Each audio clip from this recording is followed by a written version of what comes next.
HRC and helped us, and Brian Keane, who represents the Calgary Zoo, or did at that time. He's retired now. And then there's the next young lady you're going to see is, the next young man you're going to see is Alec. And then Donna Shepherd lived and worked in Africa, and she was an employee of the Calgary Zoo, so they paid her wages, but she lived there and she was the facilitator for a lot of the projects and helping them print guidebooks and that type of thing. She just kept everything humming along. Yeah, what's happening? This was just Brad Keating took this book along just so he could show them that their circulation reached all the way down. And these are just a number. We'll just go through them, but John Mason and Donna Shepherd were extremely instrumental because they were on the ground. And you can't just, in none of this facilities that were built or anything else, we didn't go in there as a North American Rotary or whoever, Calgary, whoever it was, and build these things. All we did was supply the support. The community did it all. They built a school, they even poured bricks, they had school children out there helping with pour bricks. And so it's not a case of doing it for them, it's a case of helping them do it for themselves. And that's extremely important. These are the famous posts that we're trying to say, what they were trying to say. And I think their numbers have increased slightly, not very much, but they're holding their own at the moment. And they're certainly not hunted anymore, which is the main thing. As well as hippos being killed, there was people being killed. Believe it or not, hippos killed more people in Africa than all the other African animals put together. So, and I think most of it's a case of startling them or scaring them. This was when the chiefs were brought to Calgary, when they opened the Hippo facility in the Calgary Zoo. They thought, wouldn't it be a hoot to have chiefs from Africa do the official opening? So they did. The Calgary Zoo brought them over, and they're just sitting in front of the Hippo enclosure there. And they were a huge hit in Calgary. Unfortunately, we brought them over in the middle of January. And this was a few years later when the Calgary Stampede Association brought them back as their guests. And they took them into Alberta and outfitted them with cowboy boots. Alec was made, the first trip we did to Africa, they made Alec a chief for his participation in the creating of the Hippo Sanctuary. This is, they call it the enskinment when he was made chief. His title over there is Baja Na. Na is the word for chief. And Brian Keating was also made a chief in one of the smaller villages, so those are their titles. It was 40 degrees that day, and we figured out they have 7 layers of fabric. And now I will show you this later, and it's not just ordinary cotton, it's very heavy. So they were quite warm. Alec commented to Brian that he thought his fat was running into his boots. This is the Vice President of Ghana. The President was away when we were there, but we met with them to try and get them involved in the Hippo Sanctuary, and they were very much. They are very, very supportive. And so that is a good relationship that continues.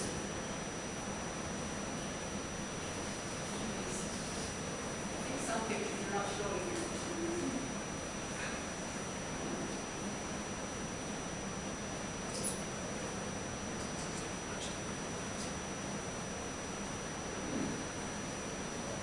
When we were first there, this is a security officer with floodwaters, and obviously the picture's not going to show.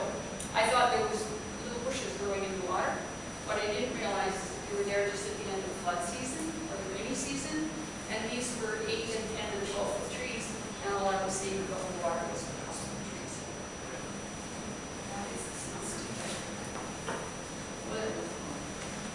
This before the boreholes were dug for the wells. This is where we stayed, and every morning you'd get a line of about 10 or 11 women, and they'd all come in with basins on their head, and they'd fill that big tank, and that was our water supply for the day, and they were carrying it, which is 3 to 4 miles, to bring us water every day and fill in that tank, and that was our water supply for the day. And we were feeling very guilty about it until we found out this was their method. Once the boreholes got started, this is one that's donated by ourselves. But a lot of the boreholes that went in, wells that went in were funded by various children's clubs that operate, as well as individuals and other service clubs. This is just some of them. There's one well, and obviously you can't pick and choose necessarily where you want your well. You have to dig your well where there's water. So some of them, they still have to carry them a little distance, but not nearly as much as they had to do when they were. It's a very big deal when they get a water well. So they always have this official ceremony with them.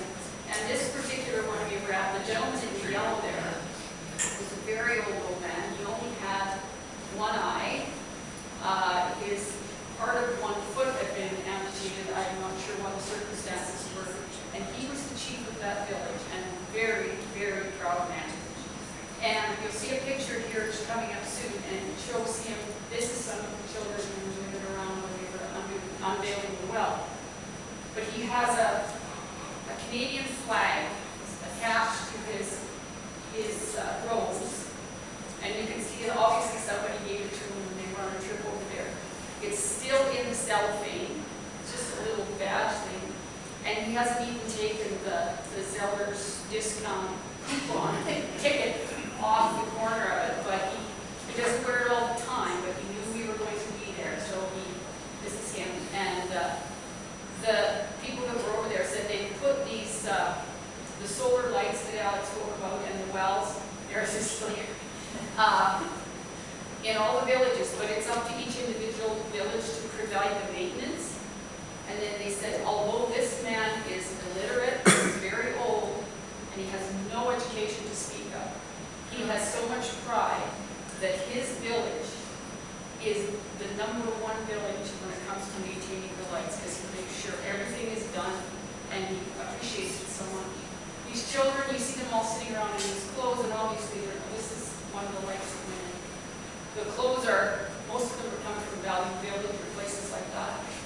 But when Donna Shepherd went out there in the morning, there's an Axel, he works for the Calgary Zoo, forget, I don't know if he still does it, and they're sitting around the solar lights at night reading to them. This is the construction of the school. These are a number of them. But I started to say with the kids, when Donna went out to make sure everything was ready for this unveiling ceremony, all the children were running around naked because they don't have enough clothes to wear them all the time, but they don't wear them either. So she told them we were on our way. When we got there, they were all dressed. But she said as soon as we left, all those clothes were put away because they only need them some of the time. This is all during the building of the school. The whole community participated. We just taking a bit of a break there, and the women and the men and even the children helped pour the bricks. All those bricks were poured right on site individually. It was actually completed and they were using it for a year before we went, but they didn't have official opening until we could be there, and they didn't paint it because they didn't want it to get burned before we got there. So the painting was all done just before we arrived, even though it had been used for a year. But, and they had to bring in some people who had the skills, obviously, or the training to build things like the rafters and whatnot, but as much as they possibly could, they used local manpower. And they only brought in people from outside to do the jobs that the locals were trained to do or were engaged to do. But everything they do in that community, as much as possible, there's the school completed without pay.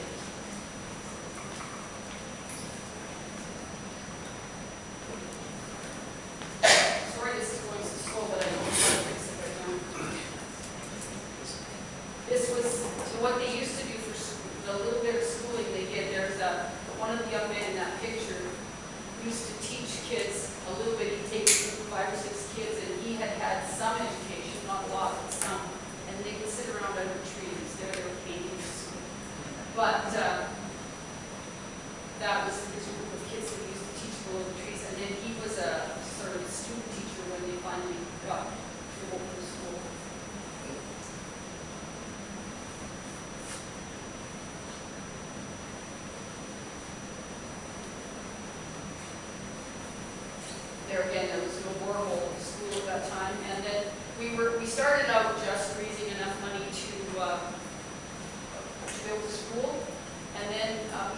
school in Calgary that we got involved. It was an elementary school.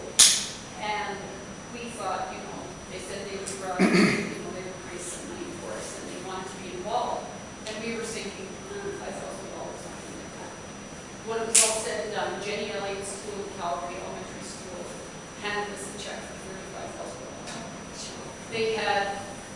They sold candy canes. They had a readathon which raised $15,000. I have no idea how.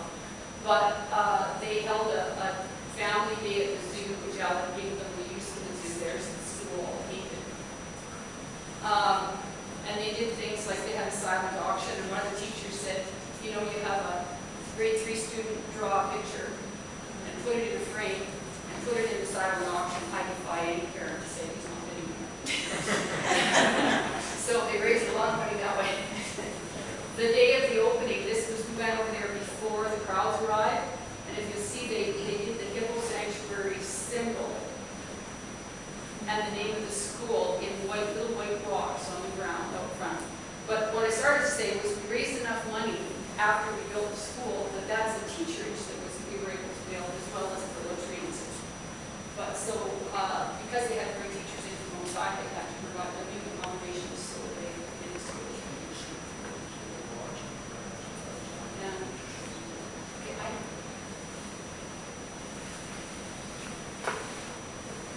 this is the public transportation, it's a bus.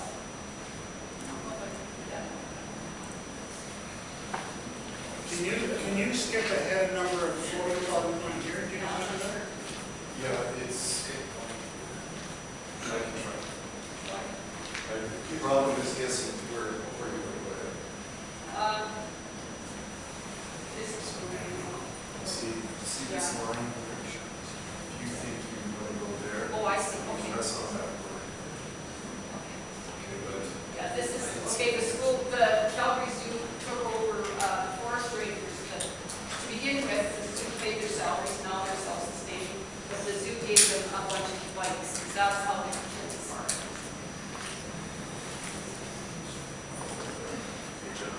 Was the zoo named that? The school named that? Yes, first one. Yep. That was very good. So go to the right of where you are on that line. No, just go to it and then click on it. Don't drag it in. No.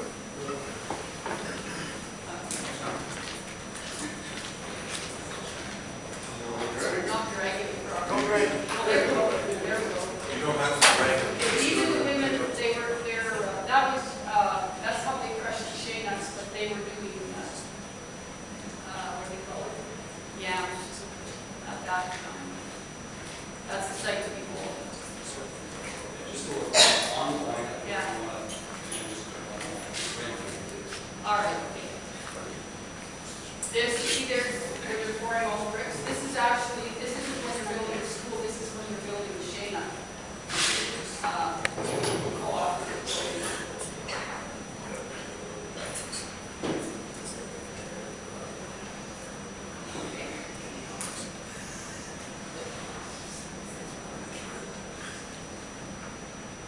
Oh, this is, okay, we're into the lodge part now.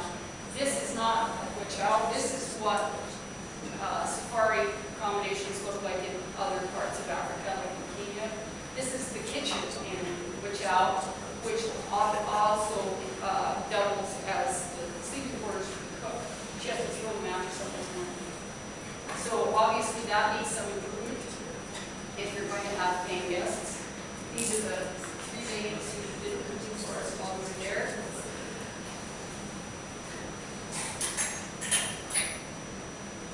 There you can see the mattresses. This was the day of the opening, so the chiefs, and this is the chief's wife here, they all arrived in their regalia to head out to the school for the opening. Otherwise, that was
father worked at the lodge where we were.